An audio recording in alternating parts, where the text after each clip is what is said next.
लक्ष्य the goal achiever. नमस्कार साथियों, मैं हूं सुधांशु तिवारी और स्वागत करता हूं आपका आपके अपने YouTube चैनल लक्ष्य द गोल अचीवर में। आशा करते हैं कि आप सभी स्वस्थ और बेहतर हैं। तो जैसा कि आप सभी को ज्ञात है कि इस समय SSC CHSL की परीक्षाएं चल रही हैं, तो आज उसी से संबंधित मैं आपके सामने टॉपिक लेके आया हूं। 9 मार्च 2023 को जो फर्स्ट शिफ्ट का पेपर हुआ था, आपका पहला पेपर इसी दिन शुरुआत हुआ था। तो उसमें जो GK GS के जितने भी क्वेश्चन आए थे उसका मैं ऑनेस्ट रिव्यू लेके आया हूँ आपके सामने। पेपर एनालिसिस करेंगे हम लोग कि GK GS का क्वेश्चन कैसा आ रहा है, क्या लेवल है। क्योंकि देखिए 4 पेपर होते हैं आपके, मैथ, इंग्लिश, रीजनिंग और GK GS। तो मैथ, इंग्लिश, रीजनिंग में आप श्योर हो सकते हैं, आपकी तैयारी 100% हो सकती है। लेकिन GK GS जो है अथाह सागर है, आप इससे अंदाज़ा नहीं लगा सकते हैं कि कहाँ से पूछा जा सकता है। तो अगर आपका आगामी किसी भी शिफ्ट में पेपर है तो आप इस रिव्यू को देखकर गो थ्रू हो सकते हैं कि पेपर का लेवल कैसा आ रहा है, कहाँ से पूछा जा सकता है। क्योंकि कई बार GK GS के सेम वही क्वेश्चन किसी भी शिफ्ट में रिपीट हो जा रहे हैं। तो आपके लिए सेशन बहुत इंपॉर्टेंट हो जाता है और आप लोग वीडियो को बिना स्किप किए पूरा देखिएगा।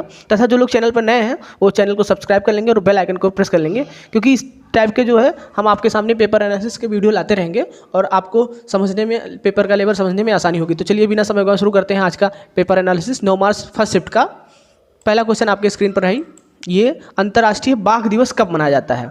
देखिएगा, इंपॉर्टेंट क्वेश्चन है। बाघ दिवस, अभी कुछ बाघ आए हैं नामीबिया से मध्य प्रदेश में, तो जो अंतर्राष्ट्रीय बाघ दिवस है ये 28 जुलाई को मनाया जाता है। डेट याद रखिएगा आप लोग, 28 जुलाई को अंतर्राष्ट्रीय बाघ दिवस मनाया जाता है। अगला क्वेश्चन था, ऑस्ट्रेलिया ओपन 2022 का पुरुष एकल का खिताब किसने जीता था। तो स्पेन के हैं राफेल नडाल। इन्होंने रूस के डेनियल मेदवेदेव को हराकर यह खिताब जीता है। ऑस्ट्रेलियन ओपन 2022 का खिताब स्पेन के राफेल नडाल ने जीता है। तो नेक्स्ट क्वेश्चन पे मूव करते हैं। अगला क्वेश्चन जो हमारा है, कुतुबुद्दीन ऐबक का शासनकाल कब से कब तक था। तो इनका जो शासनकाल था वो 1206 ईस्वी से 1210 ईस्वी तक था। ये दिल्ली के सल्तनत के संस्थापक व गुलाम वंश के पहले शासक है। जो कुतुबुद्दीन ऐबक थे, इन्होंने गुलाम वंश की स्थापना की थी और इन्होंने कुतुब मीनार व जो है 2.5 दिन का झोपड़ा, यहाँ पे 2.5 दिन रहेगा, 2.5 दिन का झोपड़ा, कुतुब मीनार और 2.5 दिन का झोपड़ा इन्होंने बनवाया था। तो याद रखिएगा, इनका शासनकाल जो 1206 से 1210 ईस्वी तक था। अगले क्वेश्चन पर मूव करते हैं। भारतीय संविधान का अनुच्छेद 2 किससे संबंधित है। तो ध्यान दीजिए आप लोग, जो भारतीय संविधान का अनुच्छेद 2 है वो राज्य के निर्माण व स्थापना से संबंधित है। यानी जो नए राज्यों का निर्माण होता है वो संविधान के अनुच्छेद 2 के हिसाब से होता है और उसमें राज्यों की सीमाएं क्या होंगी, शक्तियां क्या होंगी, वो अनुच्छेद 3 में रहता है। लेकिन जो नए राज्यों के निर्माण व स्थापना से संबंधित है वो संविधान के अनुच्छेद 2 से संबंधित है। अगला क्वेश्चन था, पृथ्वी की त्रिज्या कितनी होती है।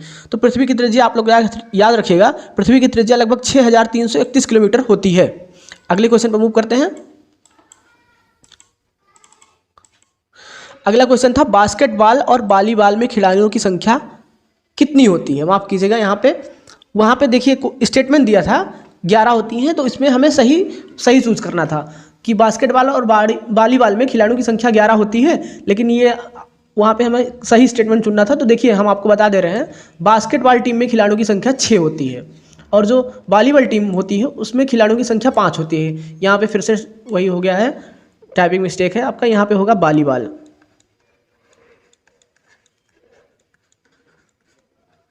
वॉलीबॉल में खिलाड़ियों की संख्या 5 होती है, जबकि बास्केटबॉल टीम में खिलाड़ियों की संख्या 6 होती है। उम्मीद करते हैं आपको पता लग गया होगा। आगे बढ़ते हैं। भारतीय संविधान का भाग 9 किससे संबंधित है।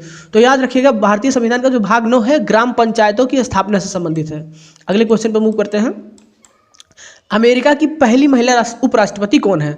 तो ये देखिए, भारतीय मूल की कमला हैरिस 2021 में अमेरिका की पहली महिला उपराष्ट्रपति बनी है। मतलब अमेरिका की जो पहली महिला उपराष्ट्रपति हैं ये कमला हैरिस हैं और ये भारतीय मूल की हैं। 2021 में इन्होंने शपथ लिया है अमेरिका के उपराष्ट्रपति का और ये 49वीं उपराष्ट्रपति हैं अमेरिका की। और क्वेश्चन ये भी पूछा जा सकता है कि ये भारत के किस जगह से बिलोंग करती हैं। तो ये भारत के तमिलनाडु राज्य से हैं कमला हैरिस। अगले क्वेश्चन पर मूव करते हैं। अगला क्वेश्चन है हमारा, महिला एशिया T20 विश्व कप 2022 की विजेता टीम कौन है। तो देखिएगा, महिला एशिया T20 विश्व कप 2022 की विजेता टीम है हमारी भारतीय महिला टीम है। श्रीलंका को हराकर भारतीय टीम ने लगातार रिकॉर्ड 7वीं बार विश्व चैंपियन बनी है। यानी इन्होंने श्रीलंका को हराकर लगातार 7वीं बार विश्व चैंपियनशिप का खिताब अपने नाम किया है भारतीय महिला टीम ने। अगला क्वेश्चन है, गर्दन की हड्डी किस प्रकार का जोड़ होता है गर्दन की हड्डी में। तो ये होता है पीवियट जॉइंट होता है गर्दन की हड्डी में, याद रखिएगा पीवियट जॉइंट। अगले क्वेश्चन पे मूव करते हैं। भारत में शुष्क जलवायु का क्षेत्र सबसे ज़्यादा किस क्षेत्र में पाया जाता है। तो याद रखिएगा, अगर शुष्क जलवायु की बात करें तो सबसे पहले हमारा एक ही राज्य पर ध्यान जाता है, वो है राजस्थान। तो राजस्थान के जो पश्चिमी क्षेत्र होता है, सबसे ज़्यादा शुष्क जलवायु का क्षेत्र राजस्थान माना जाता है। उसका जो पश्चिमी भाग होता है, सबसे ज़्यादा पूरे देश में सबसे ज़्यादा शुष्क जलवायु राजस्थान के पश्चिमी भाग की होती है। अगले क्वेश्चन पे मूव करते हैं। भारत का बिस्मार्क किसे कहा जाता है? तो सरदार वल्लभ भाई पटेल को भारत का बिस्मार्क कहा जाता है। ये गुजरात के थे। और बिस्मार्क इन्हें क्यों कहा जाता है? क्योंकि इन्होंने जो है भारत के सभी राज्यों को एकजुट किया था। नहीं तो सभी राज्य अपने अपने हिसाब से, सबका अलग कानून था, सब अपने अपने हिसाब से अलग अलग नियम कानून मानते थे। लेकिन सरदार वल्लभ भाई पटेल ने सभी राज्यों में जा करके वहाँ के मंत्रियों नेताओं से बात करके सभी राज्यों को एकजुट किया और हमारा अखंड भारत का निर्माण हुआ। अब यह उपाधि जो है इनको इसलिए मिली क्योंकि इन्होंने भारत को एकजुट किया। और एक उपाधि और दी गई है इन्हें, लौह पुरुष के नाम से जाना जाता है। तो ये दोनों उपाधियाँ जो है महात्मा गांधी जी ने इनको दिया था, बिस्मार्क भारत का और लौह पुरुष। तो उम्मीद करते हैं आपको पता चल गया होगा भारत का बिस्मार्क किसे कहते हैं। अगला क्वेश्चन है, मिस इंडिया वर्ल्ड वाइड 2022 की विजेता किसे घोषित किया गया है? मिस इंडिया वर्ल्ड वाइड 2022 किताब का नाम याद रखिएगा। तो यूनाइटेड किंगडम की बायोमेडिकल की एक छात्रा हैं, इनका नाम है खुशी पटेल। यूनाइटेड किंगडम की बायोमेडिकल की छात्रा हैं खुशी पटेल। इनको 2022 का मिस इंडिया वर्ल्ड कप का, मिस इंडिया वर्ल्ड वाइड 2022 का खिताब दिया गया और इन्हें विजेता घोषित किया गया है। नाम है इनका खुशी पटेल। ये यूनाइटेड किंगडम की बायोमेडिकल की छात्रा है। अगले क्वेश्चन पर मूव करते हैं। 14 क्वेश्चन है आपका, उदय शंकर की नृत्य शैली क्या थी? ये नृत्य शैली से बिलोंग करते हैं। इनका नाम है उदय शंकर। तो ये जो नृत्य शैली से बिलोंग करते हैं उस नृत्य का नाम है संलयन शैली। संलयन शैली आप लोग याद रखिएगा, संलयन नृत्य शैली होती है एक। और ये आधुनिक भारतीय नृत्य का पिता भी कहा जाता है उदय शंकर को, जो आजकल चल रहा है आधुनिक भारतीय नृत्य, इसका इन्हें पिता कहा जाता है। और भारत नृत्य की संलयन शैली से ये बिलोंग करते हैं। अगला क्वेश्चन है आपका, 2001 व 2011 की जनगणना के बीच भारतीय जनसंख्या में कितने प्रतिशत की वृद्धि हुई थी? तो याद रखिएगा आप लोग 17.70 ये वृद्धि हुई थी इतनी। और क्वेश्चन ये था कि घटी थी या बढ़ी थी 2001 से 2011 के अनुमान के हिसाब से। तो उस हिसाब से देखिए 2001 में 1.97% थी और 1.64% 2011 में थी। तो इस हिसाब से ये जनसंख्या घटी थी 2001 से 11 के बीच। और टोटल जनसंख्या वृद्धि थी हमारी 17.70%। आगे बढ़ते हैं नेक्स्ट क्वेश्चन पे। मानसरोवर पुस्तक के लेखक कौन है? तो याद रखिएगा मानसरोवर एक कथा संग्रह यानी कहानी संग्रह है। और इसके जो रचयिता हैं मुंशी प्रेमचंद, बहुत ही फेमस राइटर हैं। अगले क्वेश्चन पर मूव करते हैं, पल्लवों की राजधानी कहाँ थी? तो पल्लवों की राजधानी जो कांचीपुरम थी, कांचीपुरम ये हमारा तमिलनाडु राज्य में पड़ता है, ये पल्लवों की राजधानी थी। अगले क्वेश्चन पर मूव करते हैं, सितार वाद्य यंत्र से संबंधित लोगों के नाम लिखिए। तो देखिए उसमें ऑप्शन दिया था उमा शंकर मिश्र, बाकी 3 नाम अलग थे। और हम आपको सितार वाद्य यंत्र से संबंधित लोगों के कई नाम गिना देते हैं। अगर आपको इनमें से कोई भी ऑप्शन में दिखे तो आप इस पर टिक लगा सकते हैं। देखिए पंडित रविशंकर और उमा शंकर मिश्र ये सितार वाद्य यंत्र के बहुत ही फेमस नाम हैं।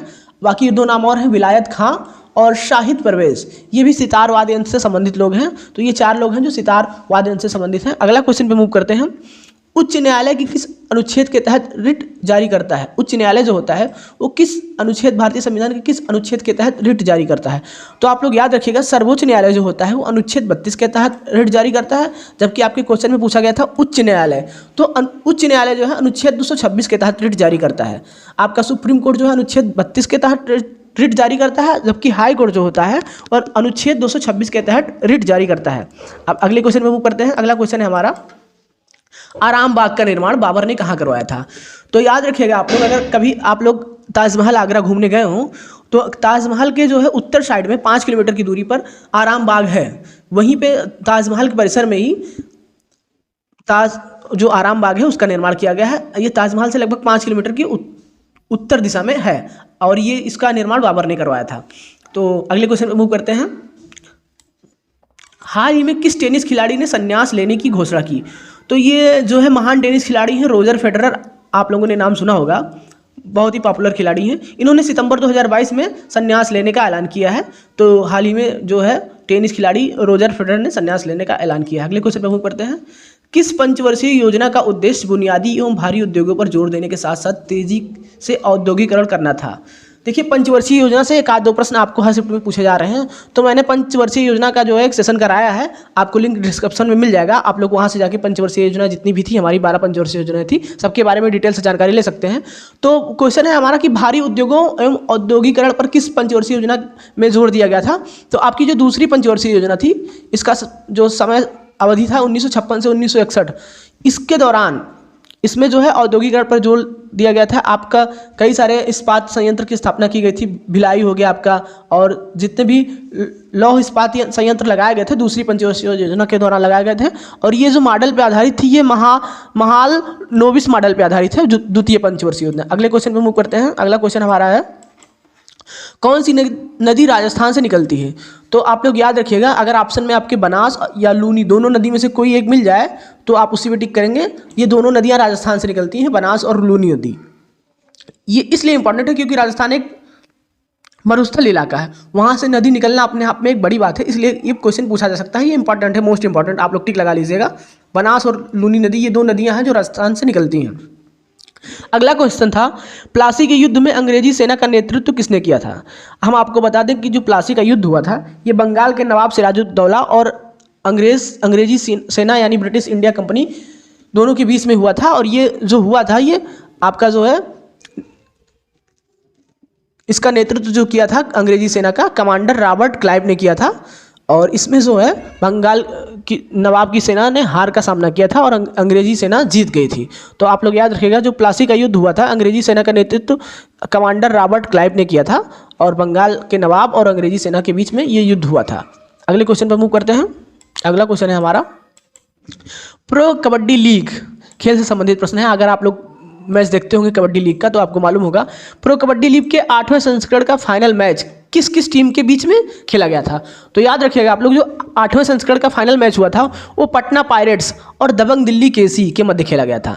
यानी फाइनल जो मैच हुआ था प्रो कबड्डी लीग के 8वें संस्करण का पटना पायरेट्स और दबंग दिल्ली केसी के बीच खेला गया था, जिसमें दिल्ली ने पटना को 37 और 36 के अंतर से हराया था। यानी इसमें दिल्ली विजेता हुई थी और पटना जो है उप विजेता हुई थी। तो ये आपका जो है 9 मार्च का फर्स्ट शिफ्ट का पेपर का एनालिसिस था। हम आगे के सभी शिफ्टों के पेपर एनालिसिस आपके लिए लाते रहेंगे, इसलिए आप लोग चैनल पर बने रहिएगा। धन्यवाद।